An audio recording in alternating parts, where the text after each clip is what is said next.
Buenas tardes, queridos hermanos y queridos oyentes que están constantemente escuchando todas las semanas la palabra del Señor. De lunes a domingo, gracias a Dios, tenemos un hermoso mensaje para compartir con ustedes.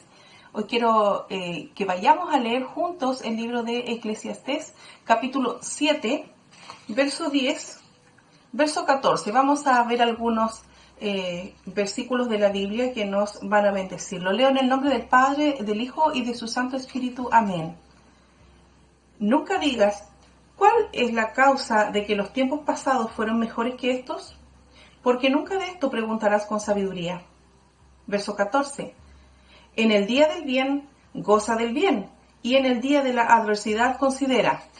Dios hizo tanto lo uno como lo otro, a fin de que el hombre nada halle después de él. Unos pasajes que nos invitan a pensar. Y dígame si usted alguna vez no ha dicho, tiempo pasado fue mejor. Yo lo he dicho. Y es que generalmente recordamos lo bonito del pasado, las cosas bonitas que vivimos en nuestra niñez, con nuestros padres muchas veces, o con los amigos, en los lugares donde nos desenvolvimos, y tenemos y guardamos los mejores recuerdos de aquellos tiempos.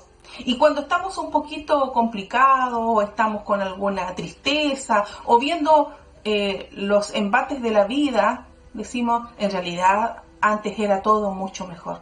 Pero créanme, Dios tiene todos los tiempos en sus manos, y todos los tiempos con el Señor son buenos, y tenemos que aprender a disfrutar cada uno de los tiempos que el Señor nos ha dado, desde que nacimos hasta que Él llame por nuestro espíritu y nos levante hacia su presencia. Como cristianos, constantemente vamos a estar con problemas. Constantemente vamos a tener luchas, pruebas, conflictos, y vamos a tener que vivirlos y pasar por un proceso. Sabemos todos de que para que un bonito anillo, ¿cierto?, o una joya quede a la perfección, tiene que pasar por un proceso.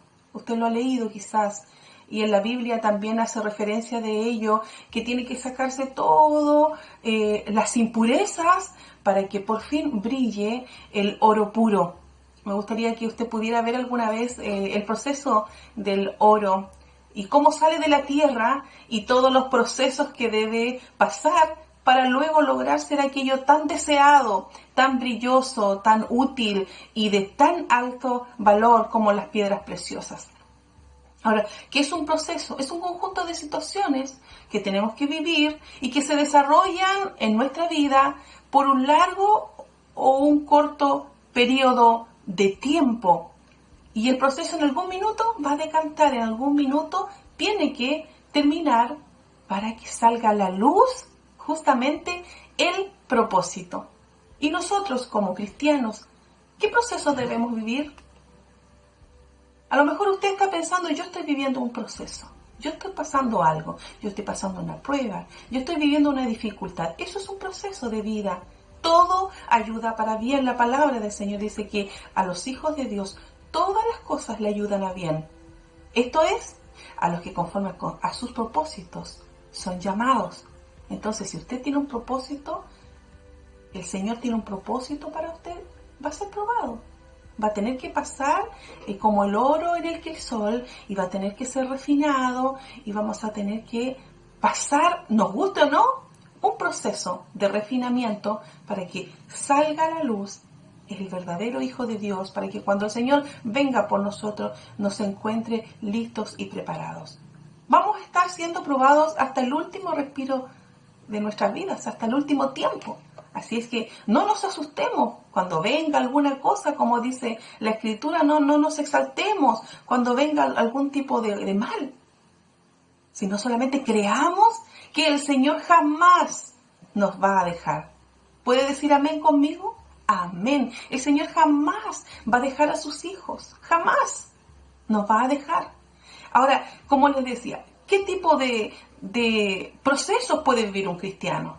Usted ya está pasando el suyo quizás, pero el proceso que pasamos es de caer en tentación. Vivir el proceso de tentación, y algunos hemos caído en la tentación, cualquiera sea el nombre que lleve esta tentación. Y la palabra del Señor dice que en Romanos 3:23, por cuanto todos pecaron y están destituidos de la gloria de Dios, pero ahí mismo en Romanos 5:8 dice, mas Dios muestra su amor para con nosotros, en que siendo aún pecadores, Cristo murió por nosotros. El Señor siempre va a tener una salida para nosotros. Siempre. Ahora también pasamos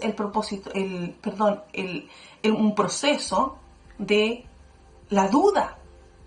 Pasamos por un proceso de dejar de amar al hermano, al prójimo, dígame si no, que a veces entramos con conflictos emocionales y que nos sentimos incómodos.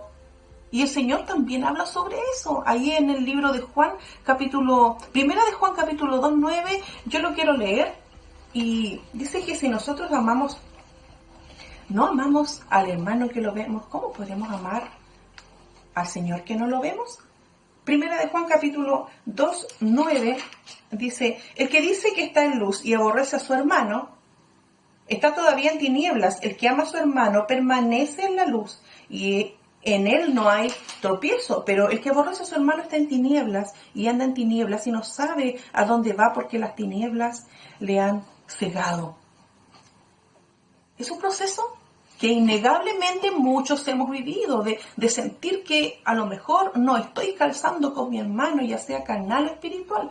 Ojo con esto, porque el Señor nos advierte. Y si es un proceso que estamos viviendo, que usted está viviendo, póngalo a las plantas de Jesús, como la tentación, cualquiera sea el nombre que lleve.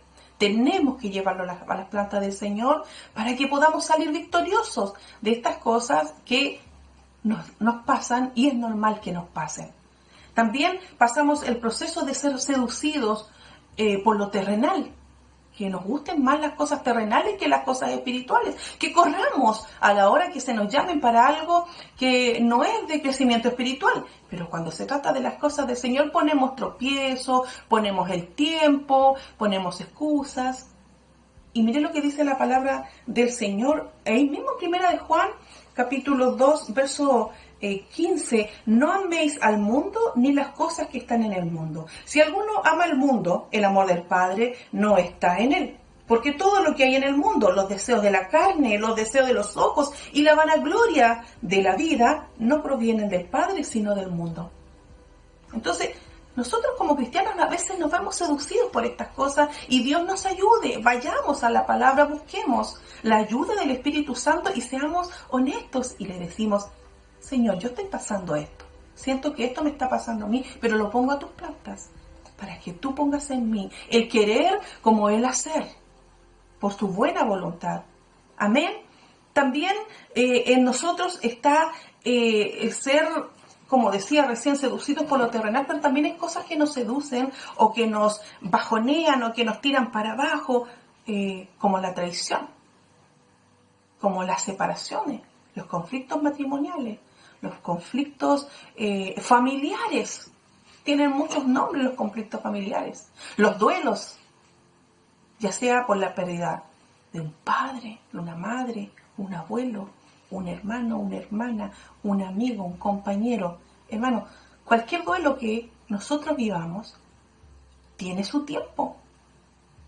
Y nadie puede decir, no, ya está bueno, para de sufrir. Todo tiene su tiempo. Y la Escritura lo dice, todo tiene su tiempo. Pero no podemos pedirle a alguien que deje su dolor de lado, porque el dolor está. Y si bien el Señor nos levanta, nos fortalece, pero es un dolor natural. Y Dios es el único que va a llevar a fin ese dolor. Amén, amén. Entonces, la palabra del Señor también nos habla de estas cosas. Incluso también el Señor habla con respecto a los que pasan por procesos de violencia, hermanos. Mire, en el libro de el Salmo 103, verso 6 dice, Jehová es el que hace derecho y justicia a los que padecen violencia. Quizás usted está pasando por un proceso de ser violentado o violentada en algún área de su vida. Y usted tiene que poner eso en las plantas del Señor. Y no me cabe duda que muchos lo han hecho. Y tarde o temprano, porque como la palabra del Señor es cierta y se cumple, todo tiene su tiempo. y todo va a terminar. No hay nada que el Señor deje allí en suspenso. El Señor todo lo ve desde las alturas y el propio Señor es el que va a poner término al proceso que estemos viviendo y además se va a encargar de cuidarnos en todo el proceso. Al final del proceso, ¿qué diremos? ¿Cuál será el resultado? ¿Habremos pasado la prueba? ¿Habremos sido refinados? Ahora, si estamos del otro lado, yo no estoy pasando el proceso, pero algún hermano lo está viviendo. ¿Cómo me comporto frente al proceso de otra persona? A veces me doy cuenta, a veces no me doy cuenta, a veces critico el proceso de otra persona. Y Dios nos libre, Dios nos ayude, porque no somos llamados a criticar, sino somos llamados a edificar. Somos llamados a levantar los brazos del hermano, los brazos de nuestros pastores. Aquellos que siempre estuvieron con nosotros en nuestros procesos también pasan procesos de dificultad. ¿Y dónde estamos nosotros, las ovejas? Ayúdenos el Señor para levantar los brazos al caído, para levantar el ánimo unos a otros. Debemos amarnos unos a otros. En esto deriva todo, en el amor, en el amarnos unos a otros, en tolerarnos unos a otros, en soportarnos unos a otros. En definitiva, es el Señor el que pesa los espíritus. Es el Señor el que conoce la intención del corazón. ¿Y en nosotros qué? ¿Qué depende de nosotros? Depende de que seamos buenos hermanos, buenos compañeros de trabajo. Y en todo tiempo orar los unos por los otros. Yo no sé cuál es tu proceso. Usted no sabe cuál es lo que estoy viviendo. Pero yo le digo, en el amor del Señor. Y empezaba diciendo el verso. En el día del bien, goza del bien. Y en el día de la adversidad, considera.